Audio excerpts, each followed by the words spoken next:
हाँ sir. Police control room सूचना। शहर के सभी पेट्रोलिंग पुलिस और टोल नाकों को सूचना दी जाती है कि शहर से जुड़े सभी 5 राज्यों के एंट्री और एग्जिट पॉइंट्स पे किसी भी गाड़ी को बिना चेकिंग के न अंदर आने दिया जाए और न बाहर छोड़ा जाए।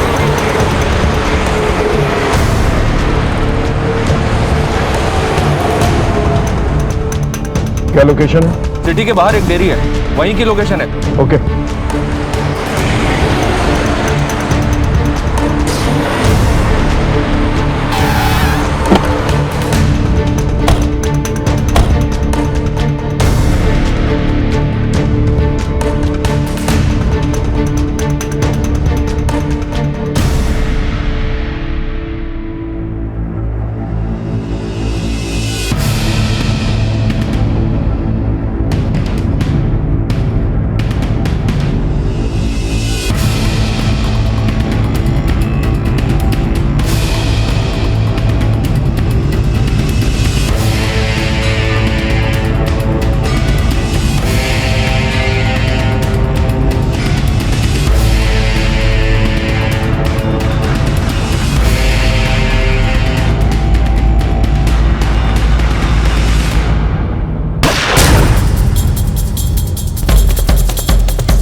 कभी नहीं पकड़ पाओगे तुम उनको, कभी नहीं।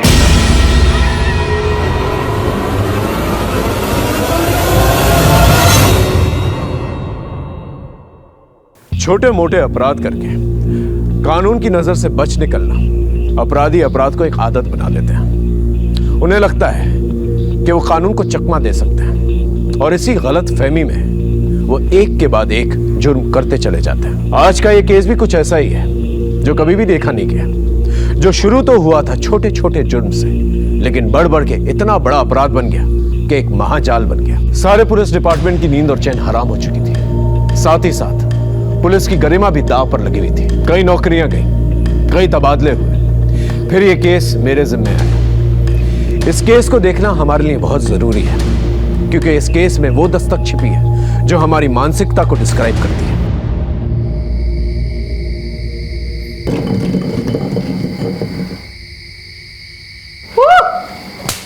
चल बोल, ट्रूथ और डेयर? डेयर। सोच ले। इसमें सोचना क्या है? ठीक है, चल तेरा डेयर निकालता हूँ। आज रात तू खंडर में जाएगा। अब बोल। हाँ। नहीं रे, मैं उस खंडर में नहीं जाऊंगा। तो फिर डेयर क्यों बोला? अब नहीं करेगा ना तो तुझे पूरे स्कूल में फेमस कर दूंगा कि तू झूठा भी है और डरपोक भी। डरपोक? ए डरपोक, डरपोक कोई डरपोक नहीं है, ये जाएगा। लेकिन मैं डर रहा है ना। चल ठीक है, मैं तेरे साथ आऊंगा।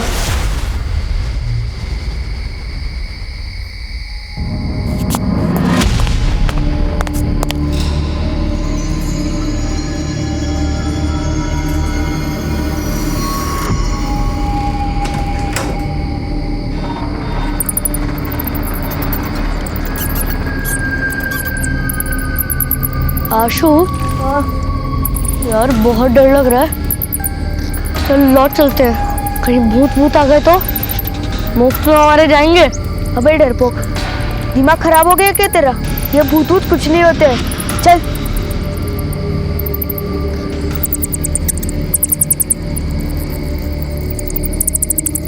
रुक।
खुश रहो।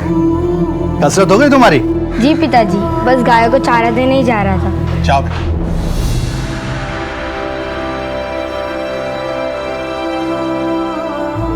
लता, हमारे बेटे में कुछ तो विशेष है। तुम देखना, एक दिन ही हमारा नाम जरूर रोशन करेगा।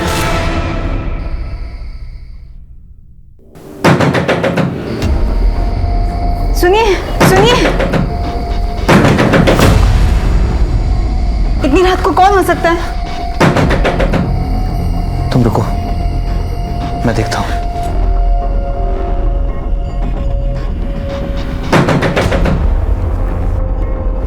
कौन है?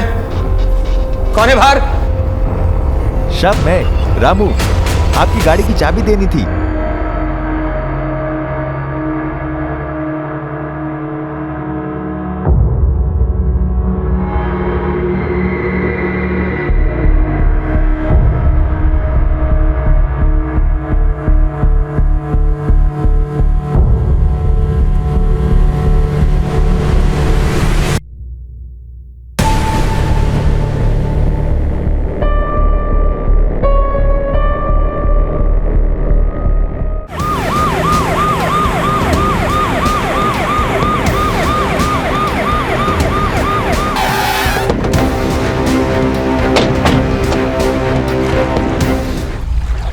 सर देख के लग रहा है लाश 3-4 दिन पुरानी है। चेक करो कोई आईडी वगैरह है क्या नहीं। यहाँ पास में एक बोर्डिंग स्कूल है सर, वहाँ के बच्चे अक्सर इस तालाब में मटर गश्ती करने आते रहते हैं। ये शायद वहाँ का होगा।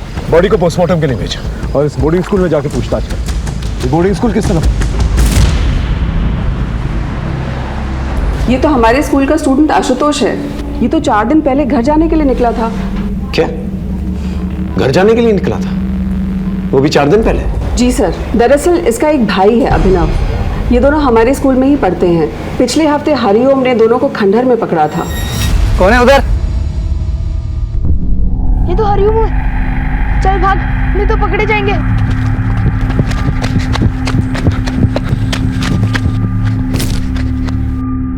चल चल।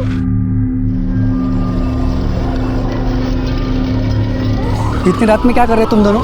हाँ, मैडम को बोलता हूँ, चलो जल्दी। इसलिए इनके अगेंस्ट हमने इनडिसिप्लिनरी एक्शन लिया। आखिरी बार पूछ रही हूँ, कौन कौन था वहां पर? उनके नाम बता दो, नहीं तो अभी तुम्हारे पेरेंट्स को बुलाकर तुम दोनों को घर भेज दूंगी। ठीक है, अब तुम्हारे पेरेंट्स को ही बताती हूँ, वही पूछेंगे तुमसे। कितना पूछा था सर, बट ना अभिनव ना आशुतोष किसी ने कुछ नहीं बताया। आखिरकार मैंने उनके फादर राकेश अग्रवाल को बुला लिया। अभिनव के पैर में चोट लगी थी तो वो आकर उसे ले गए, पर आशुतोष नहीं गया। बट आप तो कह रही थी वो घर जाने के लिए निकला था ना सर। अभिनव के जाने के बाद अगले ही दिन आशुतोष भी चला गया। दीदी के एंगेजमेंट है घर पर, मुझे घर जाना है। लेकिन जब वो घर नहीं पहुंचा तो उसके घर वालों ने इस बारे में आपसे कोई इंक्वायरी नहीं की? हमारे यहाँ ज्यादातर अनाथ बच्चे पढ़ते हैं और जिनका घर आसपास होता है वो वीकेंड्स में घर चले जाते हैं। अब इनका घर भी पास में ही है और एक दिन पहले ही आशुतोष के पापा अभिनव को लेकर घर चले गए बेटी के एंगेजमेंट के लिए। तो जब आशुतोष ने कहा कि दीदी के एंगेजमेंट के लिए मुझे घर जाना है तो मुझे कोई शक ही नहीं हुआ। एक भाई घर पर है और दूसरा भाई स्कूल से घर के लिए निकलता है और बीच में उसका मर्डर हो जाता है और ना ही घर वालों को कुछ पता चलता है और ना ही स्कूल वालों को। सर मैंने उन बच्चों को बोला था खंडर पे मत जाओ, लेकिन वो मानते ही नहीं थे सर। देखिए ना क्या हादसा हो गया। अरे क्या बकवास कर रहे हो? एक सेकंड, किस खंडर के बारे में बात कर रहे हो? ठीक से बताओ। खंडर पे ना भूत वूत का चक्कर है सर। सर वहाँ पर कोई आता जाता नहीं है, मगर सर वो शहर वाले मानते नहीं ना, इसलिए देखिए ना क्या हादसा हो गया। सर सब अंधविश्वास की बातें हैं, ऐसा कुछ नहीं है। हमको लगा इसलिए हमने बता दिया। कुछ और पता है इसके बारे में? सर कुछ दिन पहले मैंने आशुतोष की जान बचाई थी, नहीं तो गांव वाले उसको मार डालते। उसको मार डालते? ये क्या कह रहा है? सर आशुतोष बहुत ही शरारती लड़का है, हमेशा स्कूल से बिना बताए गायब हो जाता था। सर अभी कुछ दिन पहले ही गांव वालों ने आशुतोष को पकड़ लिया था, बहुत ही मारा पीटा था उसे। किसने? सर गांव वालों का कहना था कि आशुतोष गांव की लड़कियों को छेड़ रहा था। वो तो सही समय पर आकर किसी ने स्कूल में बता दिया, नहीं तो उसी दिन बात बिगड़ जाती। कौन थे ये लोग जिन्होंने आशुतोष को मारा था? वो पास के कुछ गांव के लोग थे।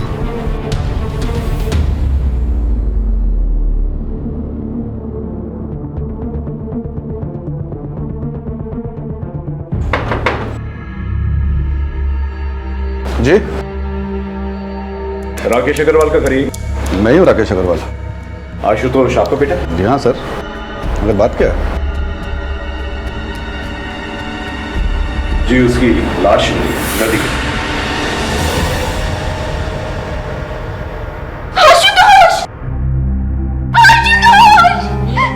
क्या हो गया?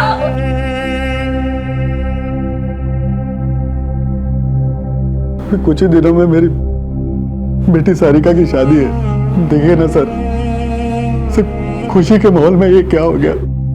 हमने लाश को पोस्टमार्टम के लिए भेज दिया। हमें लगता है कि लाश 4 दिन पुरानी है। वो स्कूल से घर के लिए निकला था, लेकिन ताज्जुब की बात यह है कि 4 दिन बीत चुके हैं और आप लोग में से किसी ने भी एक बार भी उसे कांटेक्ट करने की कोशिश नहीं की।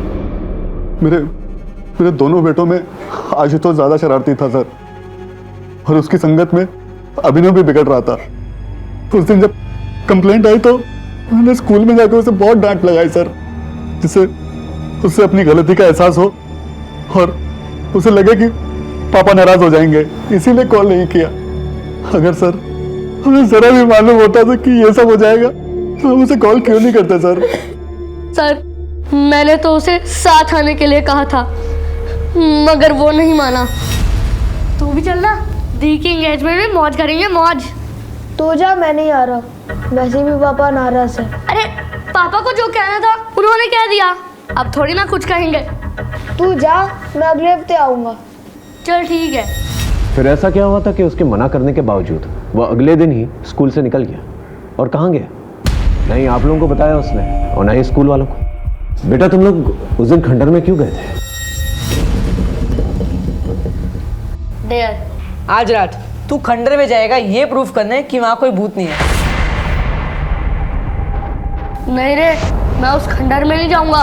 डरपोक, कोई डरपोक नहीं है, ये जाएगा। लेकिन मैं वहां डर रहा है ना? चल ठीक है, मैं तेरे साथ आऊंगा। ये भूत भूत कुछ नहीं होता है। मैंने मना भी किया था उसे, पर लेकर गया वो मुझे, और वहां वो था।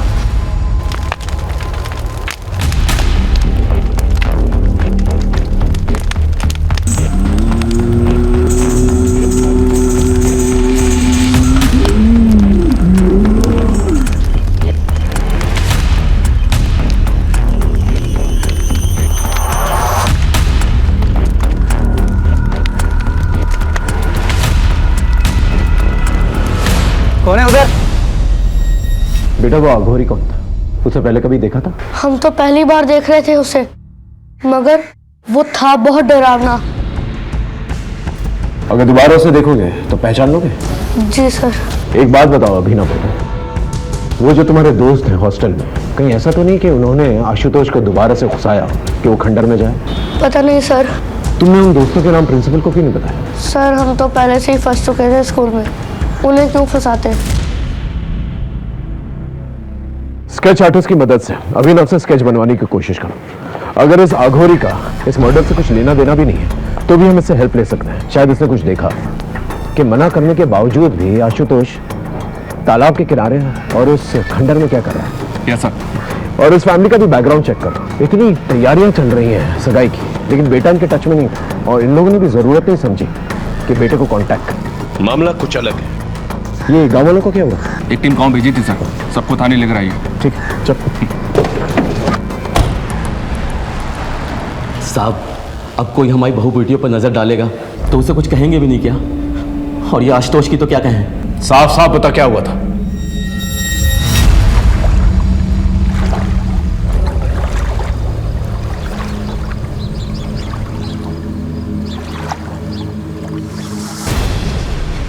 साले यहाँ ये सब करने आता है, शर्म नहीं आती तुझे? ए भाई पकड़ो इसको, भागने मत दे। जाओ भाई, क्यों मार रहे हो? ये साला झाड़ियों में छुपकर लड़कियों को देख रहा था। छोड़ दीजिए भैया जी, गलती से आ गए थे, आगे से नहीं आएंगे। साहब उसकी अकल तो उसी दिन ठिकाने लगा देते गांव वाले, मगर वो स्कूल वालों को पता नहीं किसने बता दिया और वो उसको बचा कर ले गए। और उसकी अकल ठिकाने लगाने के चक्कर में जब आशुतोष तुझे मिला अकेला तो हमेशा हमेशा के लिए उसे ठिकाने लगा दिया और उसकी लाश को तालाब में फेंक दिया। क्यों? 2 महीने पुरानी बात का बदला हम लोग अब क्यों लेंगे? जो कुछ होना था उसी दिन हो गया था। उसके बाद से तो वो लड़का गांव या तालाब की तरफ तो दिखाई भी नहीं दिया। लेकिन उसकी लाश तो तालाब के पास ही मिली थी। साहब मुझे इसका कुछ मालूम नहीं। सर उस गांव वाले के बारे में पता किया, मगर उसका कोई सच कोई क्रिमिनल रिकॉर्ड नहीं है कि किसी की जान ही ले ले। ठीक है, अपनी जान जारी रखो और उसको कुछ दिनों तक यहीं पर रखो। ओके? जब भी हम किसी केस की छानबीन करते हैं तो उस केस के हर एक पन्ने को पलट कर देखते हैं, विक्टिम से जुड़े सभी लोगों की अच्छी तरह से छानबीन करते हैं, सस्पेक्ट्स के सभी एंगल्स को अच्छी तरह से टटोलते हैं। इस केस में मामला बड़ा होने के साथ साथ सेंसिटिव भी था, इसलिए हमें बहुत ही समझदारी के साथ, बहुत ही गुप्त तरीके के साथ सब कुछ करना था। हम मुजरिम को चौकन्ना नहीं करना चाहते थे। केस में मुश्किलें बहुत थी, लेकिन हमने भी ठान ली थी। पृथिव्यानि त्रीणि रत्नानि जलमन्नं सुभाषिताम मुद्धे मुद्धे। पृथिव्या त्रीणि रत्नानि जलमन्नं सुभाषितं मुद्धे पाषाण खान्देषु रत्न संज्ञा विधीयते। अरे वाह, अब आप इस श्लोक का अर्थ बताइए। इस श्लोक का अर्थ है कि इस धरती पर सिर्फ 3 प्रकार के रत्न हैं, जल, भोजन और मनुष्य के विचार। बहुत अच्छे, आप ऐसे ही मेहनत करते रहो, एक दिन अपना बहुत बड़ा मुकाम हासिल करोगे।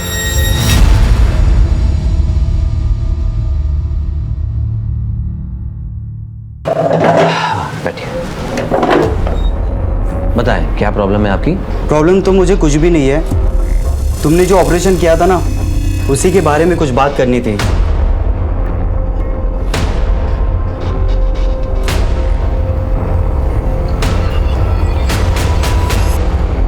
हाँ, आशुतोष की पोस्टमार्टम रिपोर्ट आ गई है। उसका लिवर और दोनों किडनीज को निकाला गया है। क्या मतलब organ trade? No sir, postmortem doctor की राय अलग है।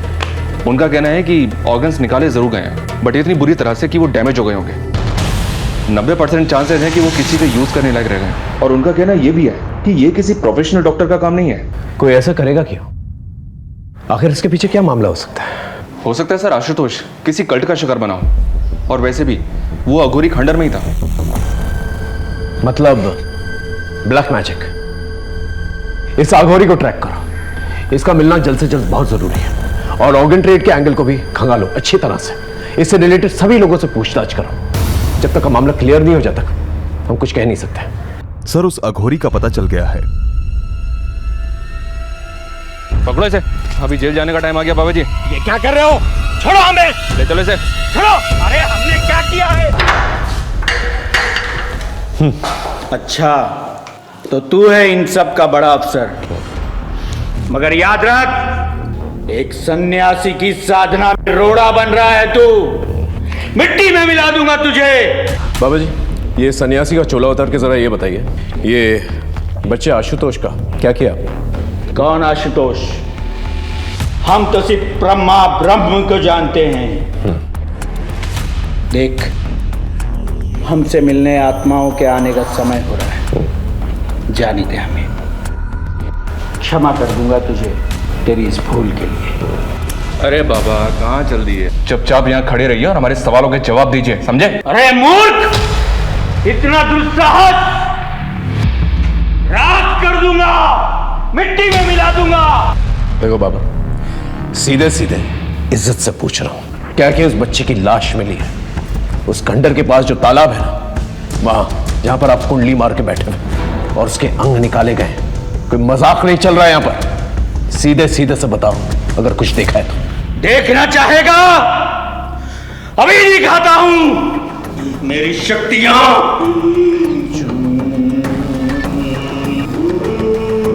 सर ये बहुत मोटी चमड़ी के होते हैं, ये ऐसे नहीं उगलेगा। आप कहें तो अपने तरीके से उगलवाऊं? नहीं, रहने दो। इसे भूखा प्यासा रहना था सुबह तक। अगर सुबह तक कुछ नहीं बोला फिर अपना तरीका इस्तेमाल करें।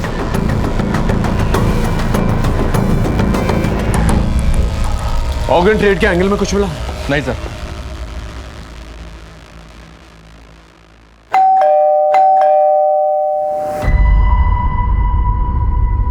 इतनी देर क्यों हो गई आज? कुछ नहीं, होम विजिट पे चला गया था। सर आशुतोष की फैमिली बहुत खुश थी। सरिका की शादी हो रही थी और दोनों बच्चे भी बहुत अच्छे थे सर, बट राकेश फाइनेंशियली बहुत परेशान था। परेशान था मतलब? सर राकेश की फाइनेंशियल कंडीशन खराब थी, लेकिन अपनी बेटी की शादी में उसने दिल खोल के खर्च करने का मन बनाया था। अपने पड़ोसी से 5 लाख रुपए उधार भी मांगे थे, पर लिए नहीं। लेकिन इस सब का आशुतोष के मर्डर से क्या कनेक्शन? सर हो भी सकता है। वो क्या है, मैंने उसकी फाइनेंशियल कंडीशन चेक की तो मुझे ये मिला। इसी वजह से उसने 5 लाख रुपए उधार नहीं लिए थे पड़ोसी से। ये आशुतोष की एफडी है 5 लाख रुपए की, जिसे उसने 10 दिन पहले तोड़वाया था। बैंक से एक और बात पता चली सर। क्या? इसे उसने पहले भी तोड़वाने की कोशिश की थी, लेकिन तब वो ऐसा नहीं कर पाया था। लेकिन क्यों? सर नाबालिग आशुतोष का एफडी तुड़वाने के लिए हमें उसके गार्डियन राकेश का भी साइन चाहिए था। राकेश का साइन तो सही था, पर जब हमने क्रॉस चेक किया तो आशुतोष का साइन ही फर्जी निकला, इसलिए हमने एफडी तोड़ने से मना कर दिया। इस पर मिस्टर राकेश काफ़ी नाराज़ भी हुए थे और फिर कुछ दिन बाद वो आशुतोष को ही लेकर बैंक आए थे। तुम यहाँ पे साइन करो बेटा। सही से साइन करना, नहीं तो फिर बोलेंगे कि फर्जी साइन कर लाया हूँ। आशुतोष ने तो मेरे ही सामने साइन किया था, पर सर वो कुछ डरा हुआ लग रहा था। इतने पैसों की क्या जरूरत पड़ी थी कि अपने बेटे के फर्जी साइन करवाए? और इतना शौक क्या चढ़ा था कि अपनी बेटी की शादी इतने आलीशान तरीके से करवानी थी? अरे सर, उस मैनेजर को तो 10 साल पहले रिटायर हो जाना चाहिए था। उम्र के साथ साथ उसकी आंखों और दिमाग दोनों ने साथ देना बंद कर दिया है। मैंने कोई फर्जी साइन नहीं किए, वो तो आशुतोष ने किए थे, लेकिन उस मैनेजर को लगा कि मैंने नकली साइन किए हैं, फ्रॉड बना दिया मुझे बैंक में। सर इसलिए आशुतोष को बैंक ले जाना पड़ा। इस एफडी तोड़ने के पीछे की कहानी हमें पता है, अच्छे से पता है। आपके और आपके बच्चों की कोई भी एफडी नहीं है, और जिसकी एफडी है उसकी एफडी 10 दिन पहले तोड़ी गई और तोड़ते के साथ ही उसकी मौत हो जाती है। ये कोइंसिडेंस सही है? अरे सर कोई कोइंसिडेंस नहीं है, मेरे बेटे की एफडी थी, मैंने तोड़वा दी। आप मुझे गोल गोल घुमा रहे हैं। जा सकते। इस बात का पता लगाना बहुत जरूरी है कि एफडी तोड़ते वक्त आशुतोष घबराया हुआ क्या था। जरूर उसकी घबराहट के पीछे कोई ना कोई राज है। Okay sir. क्या हुआ? क्यों बुलाया था पुलिस ने? कुछ पूछना था। पापा कुछ पता चला आशुतोष के साथ किसने किया ऐसा? अभी नहीं। देखो बेटा, जो हो गया सो हो गया। तुम्हारी शादी को कब तक टालेंगे हम? आज भी तुम्हारे ससुराल वालों का फोन आया था। अब आगे बढ़ने का वक्त है, तुम्हारा भी और अभिनव का भी।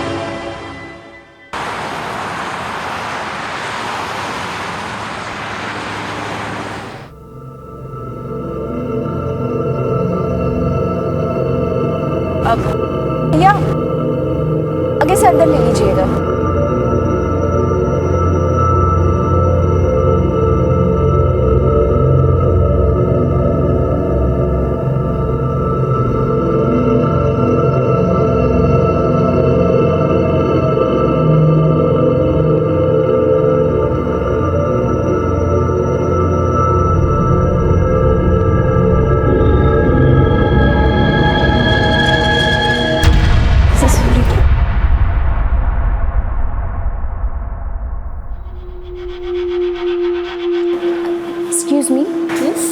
क्या मैं जान सकती हूँ रोहिणी मुझे कहाँ मिलेगी? जी आप कौन? जी वो मुझे जानती है, मैं उसी से ही मिलना चाहती हूँ। सॉरी रोहिणी यहाँ पर नहीं है, कुछ ज़रूरी काम था तो वो चली गई। बट आप अपना नाम बता दीजिए, मैं उन्हें इन्फॉर्म कर दूँगी कि आप मिलने आई थी।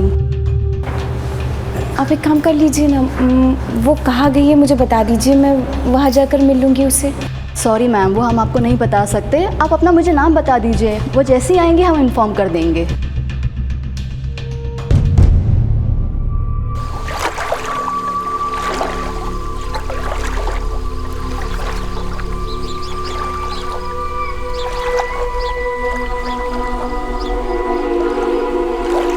मनोहर, तुम्हारा बेटा तो इतनी ठंड में सुबह स्नान करके निकला है, क्या बात है? मनोहर तुम्हारा बेटा तो बहुत तेजस्वी है। राम राम राम राम राम। अरे पापी, तुमने मेरा धर्म भ्रष्ट कर दिया, अपने उतरन का पानी सुबह मुझ पर डाल दिया। हमको माफ कर दीजिए। क्या बे नरेश, दिखता नहीं है हम लोग इधर बैठे हुए, तू अपने कपड़े का उतरन का पानी डाल रहा है? माफ कर दीजिए काका। छोड़ो, इनसे बात के लिए क्यों मार रहे हो? तुम इसको इतनी सी बात बोलते हो? इस पापी ने मेरा धर्म भ्रष्ट कर दिया है। घर से मैं स्नान करके निकला था, पूजा पाठ करना है मुझे, और तुम इसका पक्ष क्यों ले रहे हो? क्या तुम्हें अपने गांव की मर्यादा और परंपराओं का कोई ख्याल नहीं है? मुझे गांव की मर्यादा और परंपराओं का ख्याल है, मगर आप किसी इंसान का जाति धर्म देख के उसकी जान तो नहीं लेंगे। अगर नरेश के छूने से आपका धर्म भ्रष्ट हो जाता है तो मुझे इतना कमजोर धर्म नहीं चाहिए।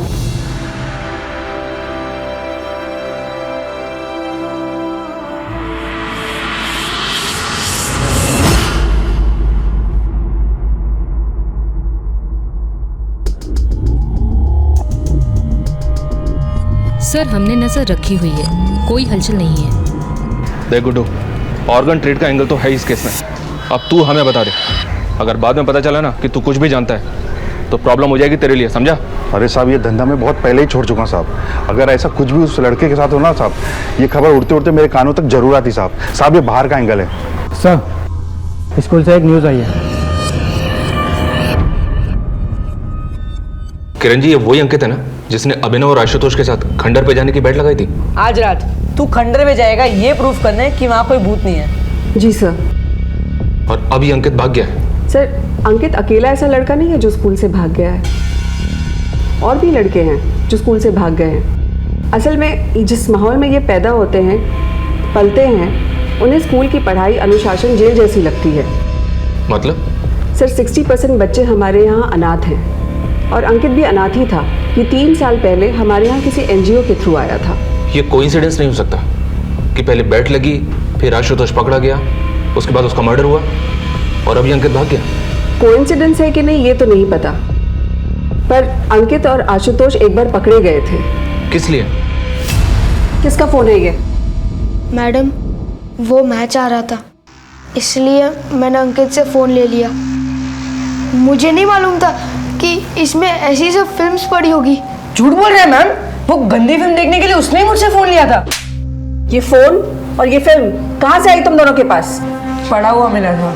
ऐसी चीजें तुम दोनों को ही कैसे मिल जाती है, बाकी बच्चों को नहीं मिलती है?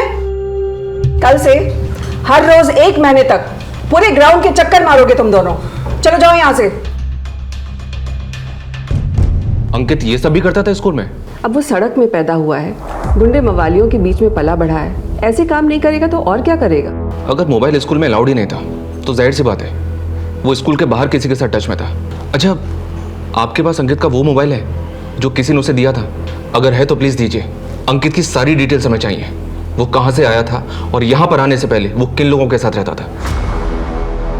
इस केस में कई सिरे थे जो उलझे हुए थे, लेकिन हम अपनी पूरी ताकत के साथ, पूरी मुस्तैदी के साथ इन सारे सिरों को अच्छी तरह से टटोल रहे थे। जैसा मैंने पहले भी कहा था, मुजरिमों के बढ़ते हौसलों के साथ साथ उनके कनेक्शंस और उनके नेटवर्क्स भी बढ़ जाते हैं, लेकिन हम कड़ी से कड़ी जोड़ते गए और सारे सबूत इकट्ठा करते गए।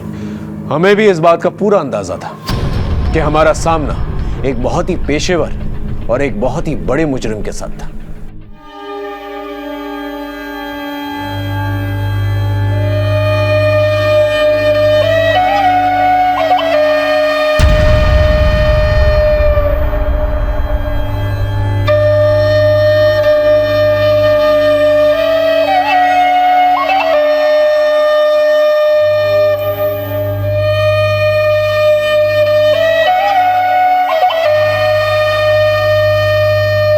बड़ी गलत बात है शंकर। ये औरतें तुमसे अपनी मेहनत की मजदूरी मांगने आई, तुमने इनकी पिटाई कर दी। ये तो ठीक नहीं। चलो इनसे माफी मांग। मांग लो, इन लोग से माफी मांगे। अरे गुणानंद भैया, हमें कोई माफी नहीं चाहिए। सही कह रही है, एकदम सही कह रही है। अबे जब इनको पीटने में कोई आपत्ति नहीं है तो तुम काहे क्रांति का झंडा उठाए घूम रहे हो बे? ये क्रांति की बात नहीं है शंकर, ये न्याय की बात है। देखो, आज तुम्हारे शरीर में बल है, ताकत है, तो तुम इनको मारते हो, पीटते, चुप रहती, बोलते नहीं। लेकिन ये ना भूलो कि इनके पास भी सत्य का बल है। तुम जानते हो तुम बौड़ा गए हो, तुम्हारा दिमाग खराब हो गया है, तभी तुम ऐसी बहकी बहकी बात कर रहे हो, समझे? देखो, हमको यहाँ पे तमाशा चाहिए नहीं। जितना तामा झामा है ना तुम्हारा ये सब लपेटो और निकलो यहाँ से, समझे? जैसी प्रभु की इच्छा। काका, बहुत सम्मान करते हैं हम आपको, लेकिन अब एक बात तो तय है कि जब तक शंकर इन गांव वालों से माफी नहीं मांगेंगे और इनकी मजदूरी नहीं देगा, तब खेतों में काम नहीं होगा। और हम सब भी यहीं बैठे रहेंगे काका, देखते हैं प्रभु की क्या इच्छा है ना। चलो बैठ जाओ भाइयों, बैठो बैठ जाओ, बैठो सब अपना ही बैठो।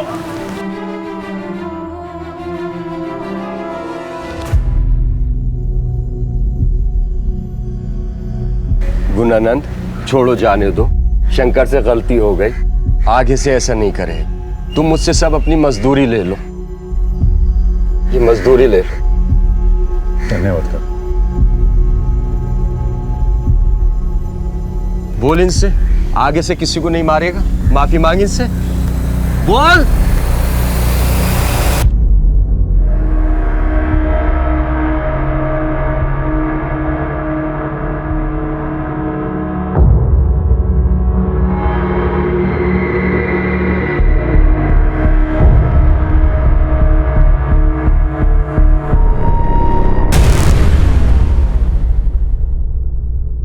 तीन बार लेना है, ध्यान रखा करो। कौन हो तुम लोग? अंदर कैसे आके तुम लोग? कंपाउंडर, ये क्या कर रहे हो तुम?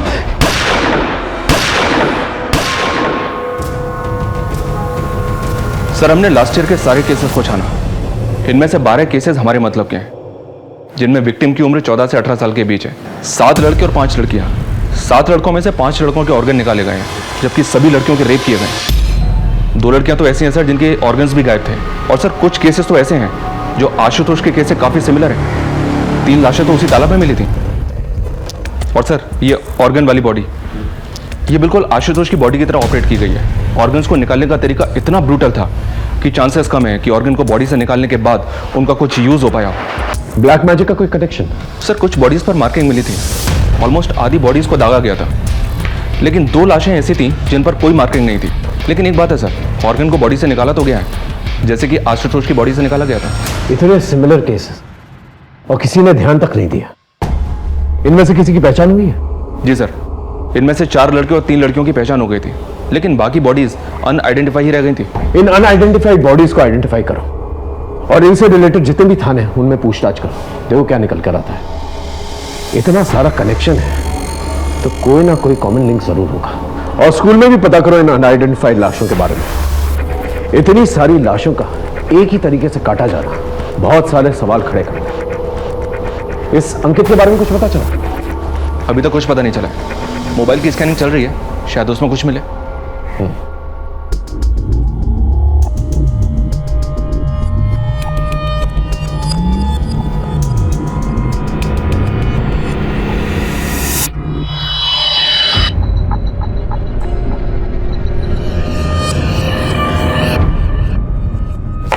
सर, आप लड़कों के बारे में क्रॉस चेक कर रहे थे वो तो ठीक है, पर ये लड़कियां, हमारा बॉयज स्कूल है। पॉसिबल है कि आसपास की लड़कियां हों जिन्हें आपने कभी देखा हो या आपके स्कूल में उन्हें कोई जानता हो, कोई गर्लफ्रेंड या कोई फ्रेंडशिप वगैरह। सर, हमारे यहाँ के स्टूडेंट तो बाहर ही नहीं जाते हैं, तो ये लड़कियों वाला एंगल तो निकलता ही नहीं है। मैडम, जिस ट्रस्ट का स्कूल है उनके गर्ल्स स्कूल भी तो हैं, हो सकता है वहाँ की कोई लड़की हो। होगी सर, पर मैं इनमें से किसी को नहीं जानती हूँ। आप ट्रस्ट का एड्रेस लीजिए और वहीं जाकर पता कर लीजिए। सर, आप इस तरह से अपनी इन्वेस्टिगेशन में बार बार स्कूल को लेकर आ रहे हैं, स्कूल की रेपुटेशन पे असर पड़ रहा है। सर, इनमें से कोई भी लड़का या लड़की हमारे किसी भी स्कूल या इंस्टीट्यूट से रिलेटेड नहीं है। हाँ, जो बच्चे हमारे स्कूल से भागे हैं, ये उनकी मिसिंग रिपोर्ट है, जो हमने पुलिस में भी लिखवाई हुई है। उसके बाद उनके साथ क्या हुआ ये हमें भी नहीं पता। हमें स्कूल से भागे हुए हर बच्चे की डिटेल चाहिए। वो यहाँ पर आने से पहले किसके साथ थे, कहाँ रहते थे। जी सर। बेबी बस 2 मिनट, बेबी 2 मिनट, बस 2 मिनट, बेबी 2 मिनट, बस 2 मिनट में सब्जी तैयार, फिर बेबी खाना खाएगा। चलो बेबी, बस बस बस, चलो। चलो देखिए कौन है, कौन है, कौन है, कौन है, देखो कौन है, कौन है, कौन है, देखो देखो देखो देखो कौन है। ओ मम्मा आई है। ओ जी बेटो, क्या हुआ मेरे बच्चा? सुबह से तंग ही कर रहा है। सब्जी, अरे सब्जी।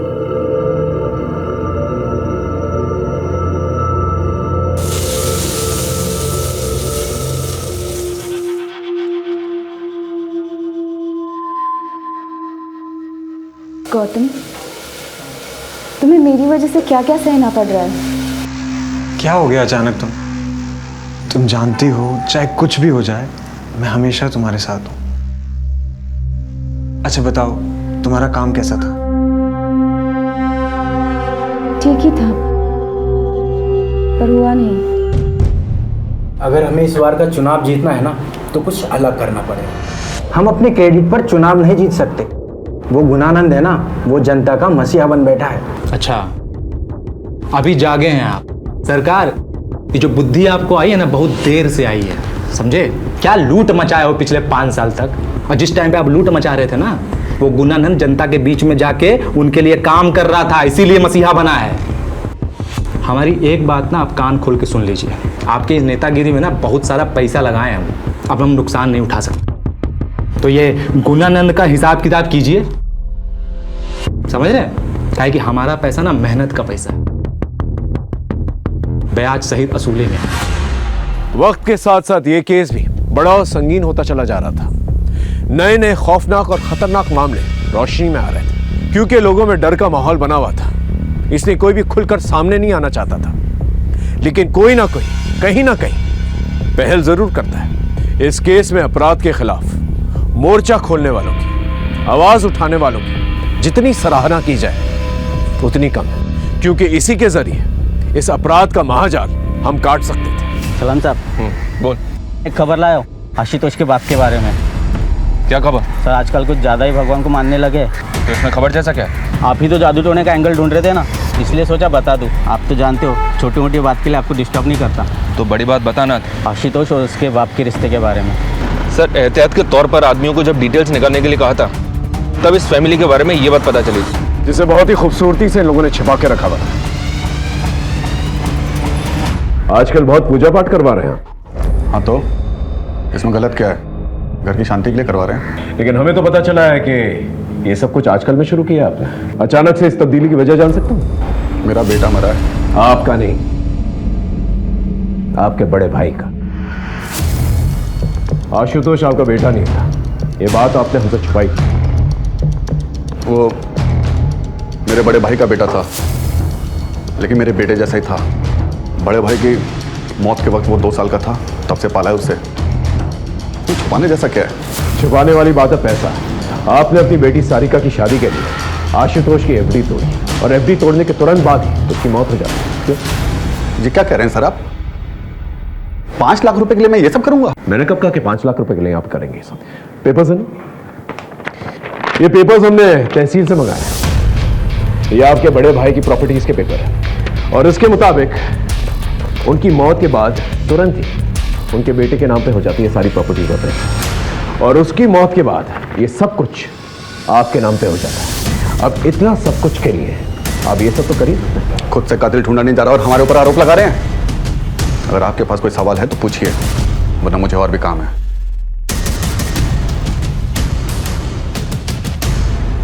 इस आदमी के बारे में पता करना, जरूर कुछ ना कुछ छुपा रहा है। और जितने भी बाबा और पंडित हैं उन सबको राउंड अप करो, पता करो कौन सी पूजा पाठ करवा रहा है।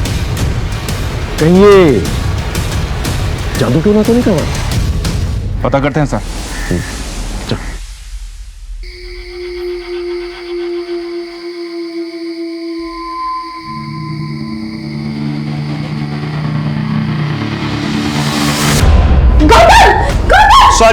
सॉरी, गलती से बटन दब गया था। मैं जानता हूँ तुम्हें अंधेरे से डर लगता है, सो सॉरी। कोई बात नहीं, एक्चुअली सॉरी तो मुझे कहना चाहिए था। फोबिया मुझे है और खामखा तुम्हें तकलीफ में डाल रही हो। मैं जानता हूँ तुम्हारा दर्द, तुम्हारे मन में बहुत कुछ चल रहा है, पर तुम किसी से शेयर नहीं करना चाहती। पर मैं हूं ना तुम्हारे साथ।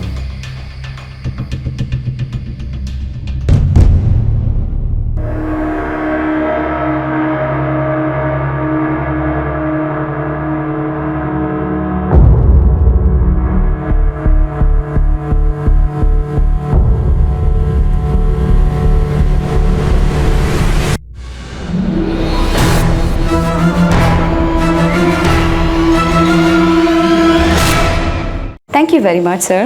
Have a great day.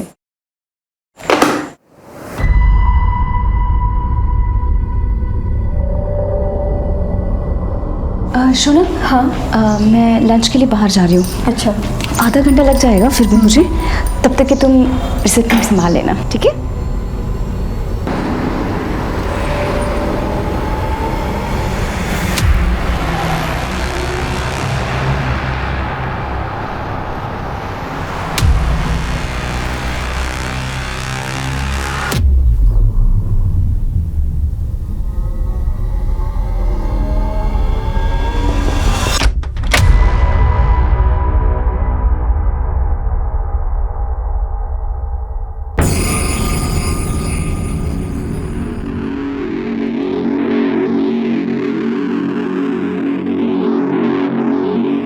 कुछ मिला?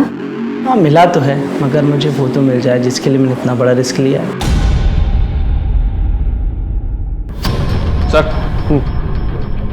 सर टोटल मिली 12 लाशों में से 5 लाशों की पहचान नहीं हो पाई है, लेकिन जिन 7 लाशों की पहचान उनके घर वालों ने की थी उन सबको बुलाकर हमने उनका बैकग्राउंड चेक किया तो सबके अंदर एक कॉमन लिंक निकलकर सामने आया है। क्या है कॉमन लिंक?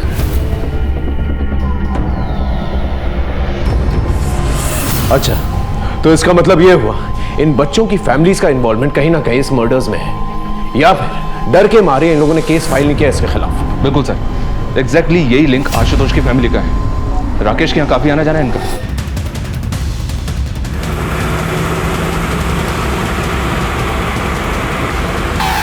वहां जाके चेक करो, देखो क्या मिलता है। बस प्रशांत अंदर जाके देखो, वहां जाओ। Yes sir. हाँ क्या हो रहा है इंस्पेक्टर? आप लोग ऐसे कैसे प्रीमाइस के अंदर घुस आए? देखिए मैम, हमें प्लीज अपना काम करने दीजिए, आपको जल्दी पता चल जाएगा। Okay sir. हाँ बच्चे, कुछ पता चला? अंदर कुछ भी सस्पिशियस नहीं मिला। छोटे छोटे बच्चे यहाँ आते हैं, आप लोग की इस तरह की गैर जिम्मेदार हरकत की वजह से देखिए कितना डरे हुए हैं वो। इस तरह आप लोग अंदर घुस आए, वो भी बिना वारंट के। I will complain it to your seniors.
यहाँ पर रोहिणी, अपना जल्दी से सामान पैक कर ले और हम यहाँ से चलते हैं। दीदी मैं कहीं नहीं जा रही। पागल हो गई है, यहाँ पर बहुत खतरा है। अगर किसी ने हम दोनों को साथ में देख लिया ना तो बहुत बड़ी प्रॉब्लम में फंस जाएंगे हम लोग। तुझे मुझ पर भरोसा है ना? तो चलो मेरे साथ, मैं सब समझाती हूँ रोहिणी। प्लीज रोहिणी।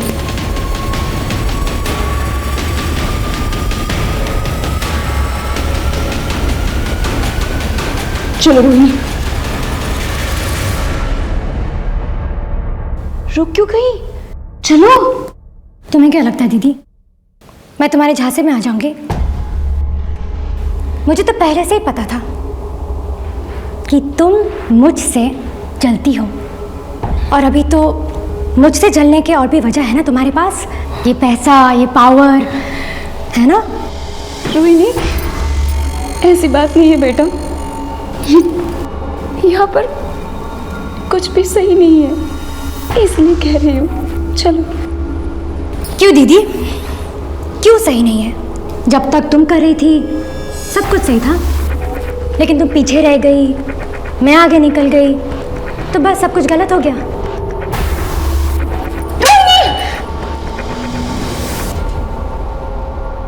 दीदी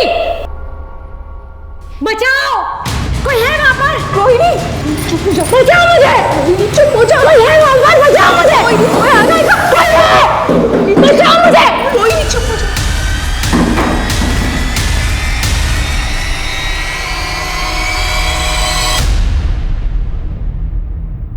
हिमांशु रावत, इतनी लापरवाही। पुलिस डिपार्टमेंट में काम करते हो तो क्या पुलिस के रूल्स रेगुलेशन फॉलो नहीं करोगे? तुम जानते भी हो कितना केओस हो सकता था अगर पब्लिक को इस रेड के बारे में पता चलता। सर, हमारी इन्वेस्टिगेशन की सारी लीड्स इसी जगह पर पहुंच रही थी, इसे हमने रेड मारी। आगे से इस बात का ख्याल रखना, मुझे इन्फॉर्म किए बिना तुम इस केस में कोई भी कदम नहीं उठाओगे। पिछले हफ्ते एक टीम ने रेड मारने की परमिशन मांगी थी। ये फाइल स्टडी करो। ये क्या सर? एक टीम और भी है जिसने सेम जगह पे छापे मारने थे। कौन सी टीम? जी, इस केस के बेसिस पर ही हमने कमिश्नर साहब से रेड के ऑर्डर मांगे थे, बट इनफ एविडेंस ना होने की वजह से ऑर्डर इशू नहीं हुए थे। ये कौन सा केस था? एक आदमी की बीवी गायब हो गई थी। सर मेरी बीवी वैदेही, वो बोल के गई थी कि वो ऑफिस के काम से शहर से बाहर जा रही है, पर तब से अभी तक वो वापस नहीं आई। कहाँ गई थी वो? पता नहीं सर, कुछ बताया नहीं। सर मैंने ऑफिस से पूछताछ भी की, पर उन्होंने कहा कि वैदेही शहर से बाहर कहीं गई नहीं ऑफिस के काम से। जब हमने इस औरत के ऑफिस से पता किया तो हमें ये पता चला कि वो औरत अक्सर अपने पति से झूठ बोल करके कई शहरों में जाया करती थी, जबकि उसके ऑफिस से कभी भी काम के सिलसिले में उसको शहर से बाहर भेजा ही नहीं गया था। फिर ये कहाँ जाती थी? पहले तो हमें ये अफेयर का एंगल लगा, फिर हमने उसके पति से बात की। देखिए आपकी बीवी ऑफिस के काम से तो बाहर जाती नहीं थी, और आपका ये कहना है कि उसका कोई अफेयर भी नहीं था, फिर वो आपसे झूठ बोल करके आखिर जाती कहाँ थी? सर मैं श्योर तो नहीं हूँ, पर उसकी एक बहन थी रोहिणी, जो शादी से पहले कहीं चली गई थी। हो सकता है वैदेही उसे ही ढूंढने जाती हो, क्योंकि हमेशा वो यही कहती रहती थी कि उसको वो ढूंढ के रहेगी। कहाँ से गायब हुई थी उसकी बहन? सर कभी उसने मुझे बताया नहीं। जब हमें वैदेही की बहन रोहिणी की गुमशुदगी के बारे में पता चला, तब हमने अपनी इन्वेस्टिगेशन फिर से शुरू की। हमने वैदेही की पूरी ट्रैवल हिस्ट्री निकाली, अलग अलग उन शहरों की जहाँ पर वैदेही जाया करती थी, और हर उस जगह के बारे में जहाँ के लिए उसने ऑटो बुक किया था, और वो सब वैदेही को एक ही पॉइंट पर लेकर के गए थे, नेटवर्क्स की इन बिल्डिंग्स पर। जी। और आखिरी बार वैदेही जब गायब हुई तब भी वो ऑटो से इसी बंगलों पर गई थी, जो इसी नेटवर्क की प्रॉपर्टी है। हमें डाउट है कि वैदेही और उसकी बहन रोहिणी का गायब होना इन लोगों से ही रिलेटेड है, और शायद इसीलिए वैदेही अलग अलग शहरों में जाया करती थी, और इसीलिए उसने अपने पति को कुछ भी नहीं बताया था। हो सकता है जान के खतरे को लेकर के डर रही होगी।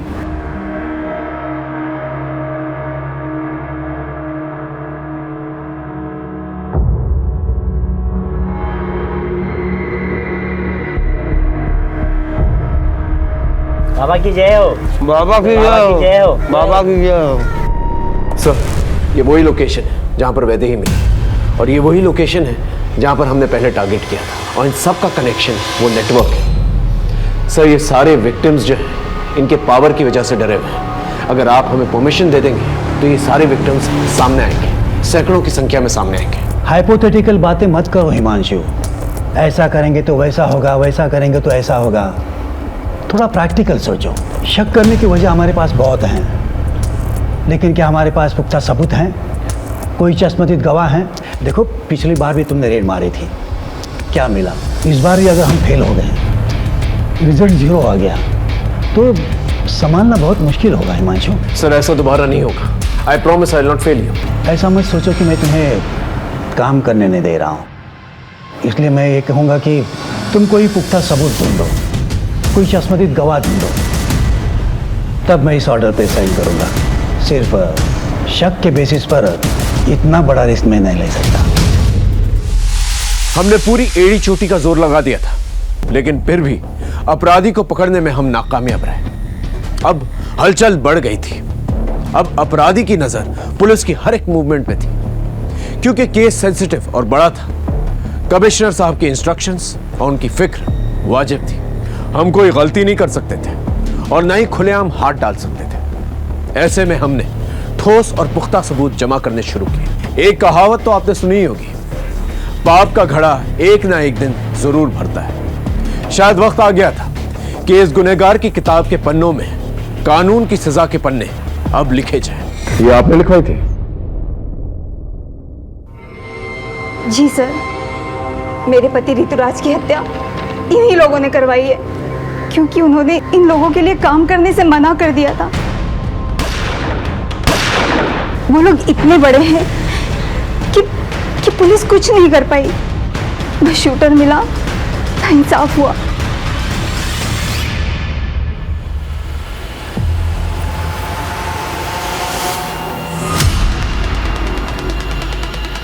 जी सर, गाड़ी अभी अभी बंगलो से निकली है सर। गाड़ी पे नजर रखो, किसी भी हाल में गाड़ी निकलनी नहीं चाहिए। ओके सर, अब तो सबूतों के साथ साथ गवाह भी मौजूद है। हाँ सर, वो वही है हाईवे पर।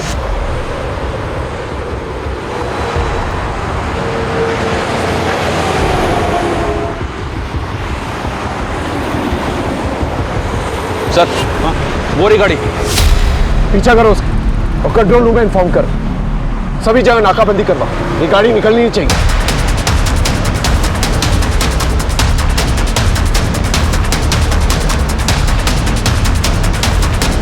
तेज चलो।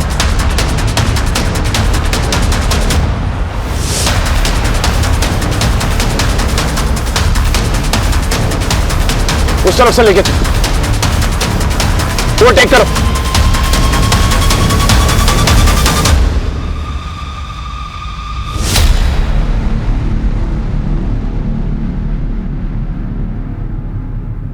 सर अब तो सबूतों के साथ साथ गवाह भी मौजूद है।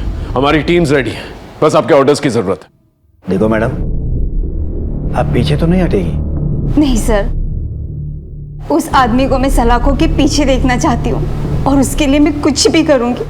सर हम जितनी देर लगाएंगे वो इतनी दूर चला जाएगा, प्लीज।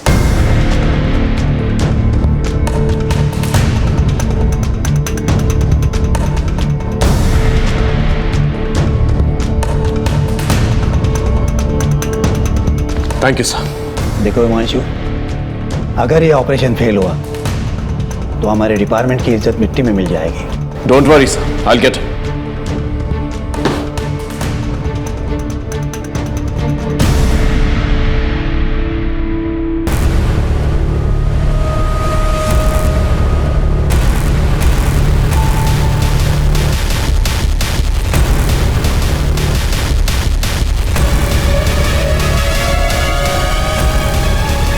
लगता है हमारे बेटे में कुछ तो विशेष है। एक दिन ये हमारा नाम जरूर रोशन करेगा।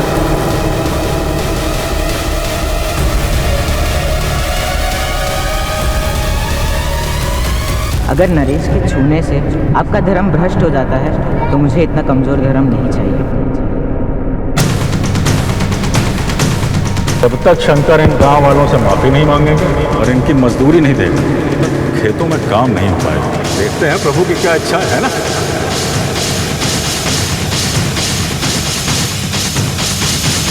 Breaking news.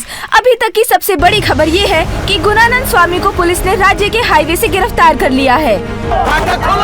गुणानंद की गिरफ्तारी के बाद उनके भक्तों में काफी आक्रोश देखा जा रहा है। कई जगहों पर तोड़फोड़ और आगजनी की वारदातें भी हुई हैं। छोड़ेंगे नहीं, आग लगा देंगे घर को।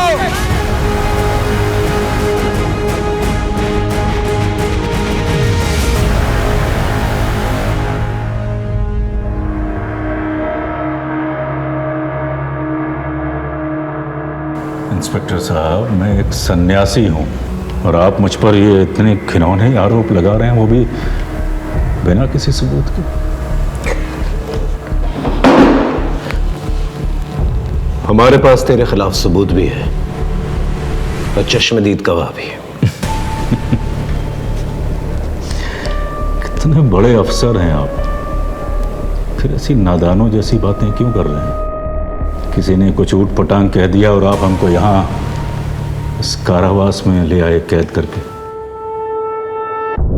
जो प्रभु की इच्छा, हमें आपसे कोई शिकायत नहीं। भय है कि आप हमारी बात मान नहीं रहे, लेकिन हमारे जो भक्त हैं बाहर, यदि उन्हें ये पता चल गया कि आपने मुझको यहाँ यूं कैद करके रखा है तो यकीन जानिए अनर्थ हो जाएगा। धमकी दे रहा है, दंगे करवाएगा, फसाद करवाएगा। अरे मैं कैसे फसाद करवाऊंगा? मैं तो यहाँ आप लोगों की कैद में हूं ना, कारावास में। लेकिन मेरे भक्त जो बाहर हैं इस कारावास से दूर, वो मासूम है, प्रेम करते हैं मुझसे, और प्रेम में तो इंसान कुछ भी कर जाता है ना। ऐसी चिकनी चुपड़ी बातें करके भोले भाले भक्तों को अपने जाल में फंसाता है ना तुम। लेकिन यहाँ ऐसा नहीं चलेगा, यहाँ गुनाह कबूल किए जाते हैं। परंतु कौन से गुनाह, कौन से? ये ऐसा नहीं मानेगा। एक काम करो, इसे यहीं रखो और खाना पीना बिल्कुल नहीं देना और सोने भी मत देना। देखते हैं ये खेल कितने दिनों तक चलता है।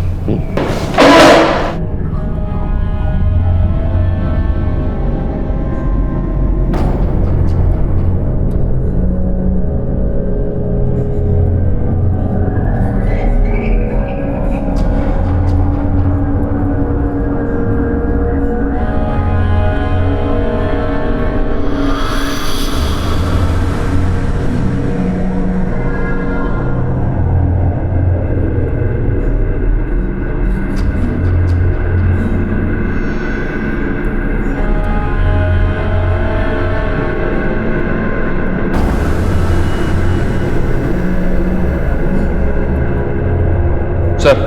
हाँ, आपका फॉर्मूला काम कर गया, बोलने को तैयार हो गया है। हर इंसान को उसके तरीके से हैंडल करना पड़ता है। चल।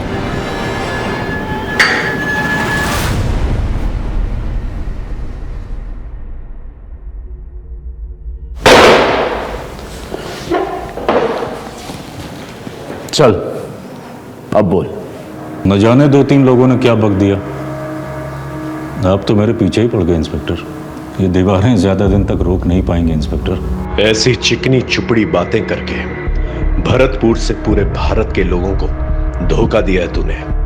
बचपन से मेरे बाबा को लगता था कि कुछ खास है मुझे, कुछ तो बड़ा करूंगा मैं, और धीरे धीरे यही बड़ा करने की धुन मुझ में सवार होती चली गई।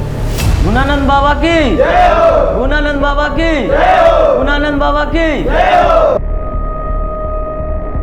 धीरे धीरे मुझे समझ में आ गया कि लोगों पर राज करने के लिए उनका विश्वास जीतना बहुत जरूरी है। बस फिर क्या था, मैं लोगों की भलाई के काम करना शुरू कर दिया मैंने, और लोगों का विश्वास दिन प्रतिदिन मुझ पर बढ़ता चला गया। बस फिर क्या था, पैसे मेरे कदम चूमने लगे। बड़े बड़े लोग आते थे मेरे सामने सिर झुकाते थे, मैं जो चाहता था वो करता था। और तूने इस पावर का इस्तेमाल अपनी इमेज बढ़ाने के लिए किया। लड़कियों का रेप किया, बच्चों को मारा, काला जादू किया। लेकिन ऋतुराज ने क्या किया था? उसे क्यों मार डाला? ऋतुराज हमारे लिए मारकाट वाले काम करता था, जादू में इस्तेमाल करने के लिए। पर पता नहीं क्या हुआ, सब धीरे धीरे उसका मन इन कामों से हटने लगा, और एक दिन बिना बताए सबको छोड़कर भाग गया। खतरा था वो हमारे लिए। अभी भी देर नहीं हुई है ऋतुराज, काम पर लौटा। क्षमा करें महाराज, जितनी गलतियां मुझसे होनी थी वो हो चुकी। मैं अब और गलती नहीं करना चाहता। मुझसे यह पाप के कारोबार का बोझ नहीं सहा जाता।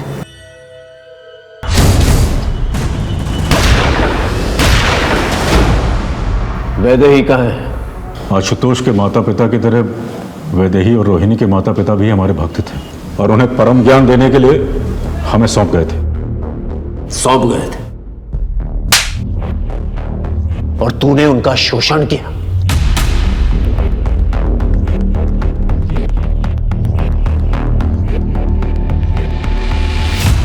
वैदेही कभी भी सहज नहीं थी आश्रम में, लेकिन रोहिणी पूरी तरीके से काबू में थी हमारे।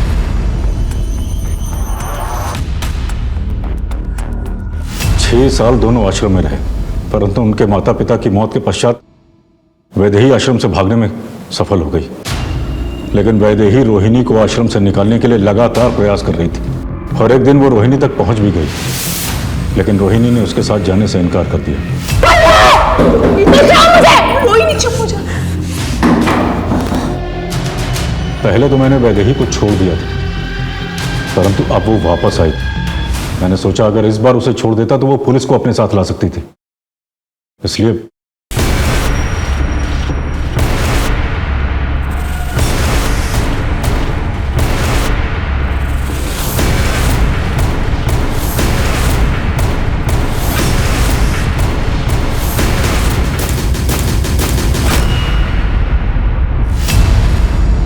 तू तो ज्यादातर अनाथ बच्चों को मारता था, फिर आशुतोष को क्यों मारा? वो तो तेरे स्कूल में पढ़ता था, ऊपर से गरीब भी था। उसका बाप मेरा भक्त था, पर वो गरीब नहीं था। बाद में मुझे पता चला कि उसके बाप के पास पैसे भी थे और जमीन भी, और वो दोनों मुझे चाहिए थे। इसलिए मौका मिलते ही मैंने उसके बाप को अपने झांसे में ले लिया। दोनों लड़कों ने अघोरी की बुलाई हुई आत्माओं को भगा दिया है महाराज। अघोरी की तपस्या भंग होने की वजह से आत्माएं इनके बेटों पर हावी हो गई हैं। कुछ कीजिए महाराज, कुछ कीजिए। देखो,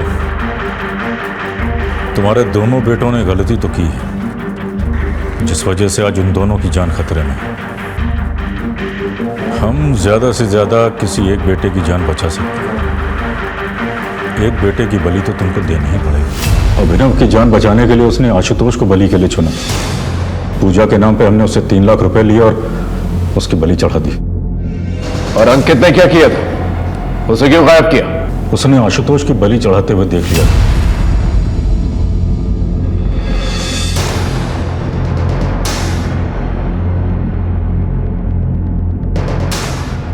ना जाने तूने कितनी जमीनों का गबन किया है, कितने घरों को बर्बाद किया है, कितने भोले भाले मासूम लोगों को हमेशा हमेशा के लिए मिटा दिया है, अपना साम्राज्य फैलाने के लिए कितने लोगों को बलि का बकरा बनाया, और ना जाने कितनी लाशों पर चल के तो यहां तक पहुंचा है। लेकिन अब नहीं।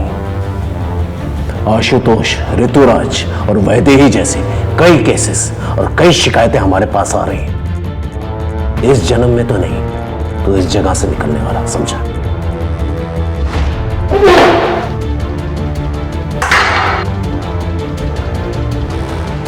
आज दुनिया के हर एक कोने में ऐसे बाबा हैं जो आध्यात्मिक होने के साथ साथ बड़े बड़े और अच्छे अच्छे काम करते हैं, और लोग भी आंख बंद करके उन पर विश्वास करते हैं। एक बात हम आप सबको बता देना चाहते हैं, आप आस्था जरूर पालें, लेकिन मर्यादा का भी पालन करें। और बाबाओं को आगाह करते हैं कि आस्था के नाम पर अगर वो लोगों के साथ विश्वासघात करेंगे, अपराध करेंगे, तो उसका अंजाम सीधा जेल होगा। आज भारत के हर एक कोने में कई ऐसे नामचीन बाबा हैं जो जेलों में बंद हैं, जिन्होंने आस्था के नाम पर लोगों को ठगा है। जिस तरह से गुरुनानक ने अपने करियर की शुरुआत की थी, अगर उसी सोच को लेकर वो आगे चलता तो शायद वो आज इस अपराध का महाजाल का रचयिता नहीं बनता।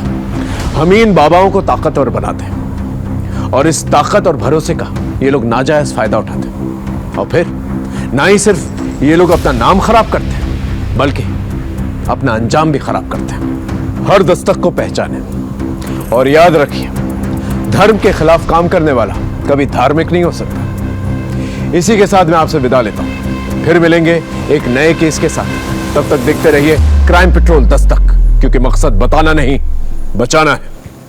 जय हिंद।